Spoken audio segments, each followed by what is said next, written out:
Xin chào tất cả các bạn, mình là Quỳnh, mình đến từ Quỳnh Hà Computer. Hôm nay mình xin chia sẻ cho các bạn một màn kích cúp của main Gigabyte H1 DS2 version 4.0, hiện tượng là kích cúp.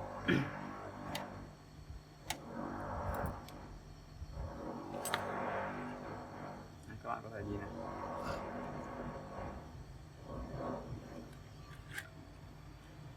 kích cúp cứ tắt xong rồi lại tự kích lên xong lại tắt. Hiện tượng này thì bất kể mất một app nào đó trên main thì cũng sẽ dẫn đến hiện tượng như này. Thì app trước tiên mình kiểm tra sẽ là app Sefu, app Vcore. Vcore đang mất. Vcore mất thì mình sẽ kiểm tra ngược lại.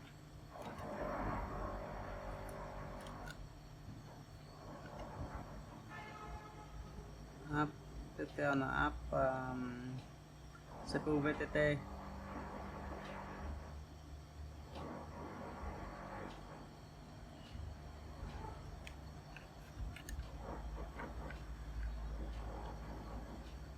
Sefu VTT ở đây vẻ hơi bất thường, 1.05V. App Sefu VTT ở đây thì áp chuẩn của nó chỉ là 1.05V. Mình sẽ sub sơ đồ.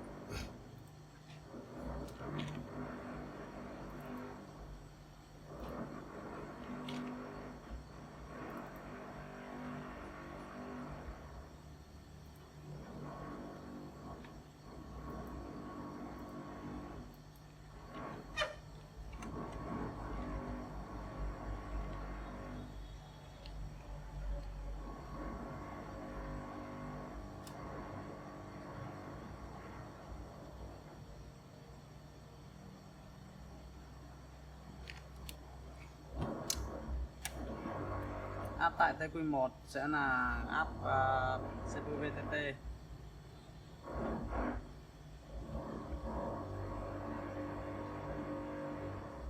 Sefu VTT bây giờ tăng lên 1.6V. 1.6V Sefu VTT.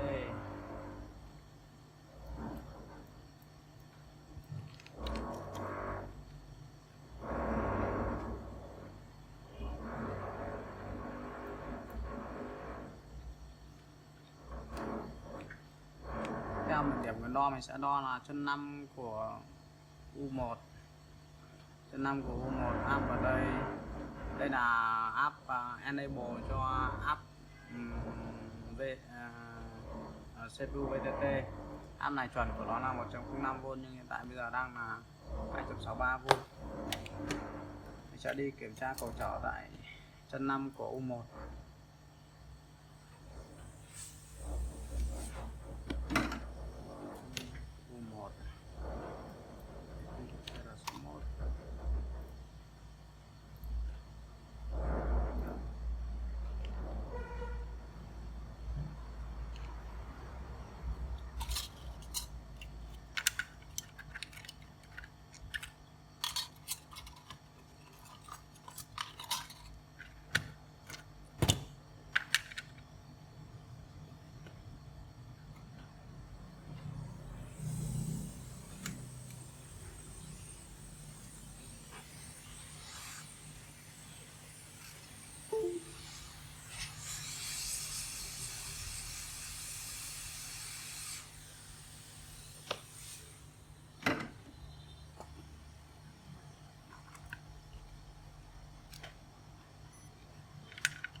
Điện trở dưới là 10k, điện trở trên 13,7k. Điện trở dưới này, điện trở dưới là 10k này. Điện trở trên bây giờ điện trở trên giảm xuống còn 163 ohm. Mình bắt đầu nhá, mình xin lỗi, mình có điện thoại. Bình thường thì Đa phần là qua quá trình sử dụng thì điện trở của mình sẽ tăng chỉ số là chính, nhưng mà đôi khi thì vẫn có những con nó giảm chỉ số.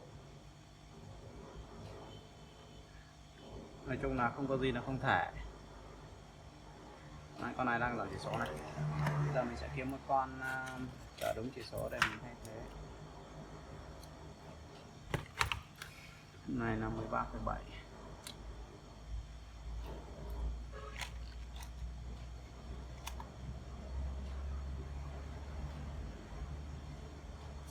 Và 201.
Bây giờ đã trở về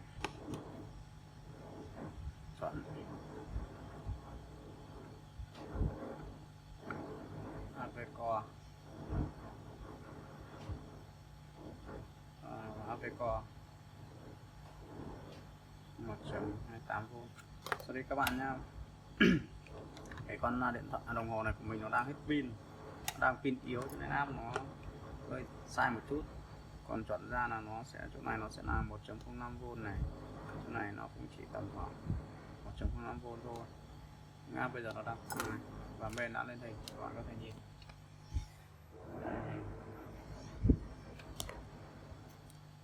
Vậy như vậy là nguyên nhân của con này là do nguyên nhân là do áp CPU VTT tăng, làm cho chưa có áp Vcon dẫn đến bên cái cúp. Xin chào và hẹn gặp lại các bạn trong các video lần sau.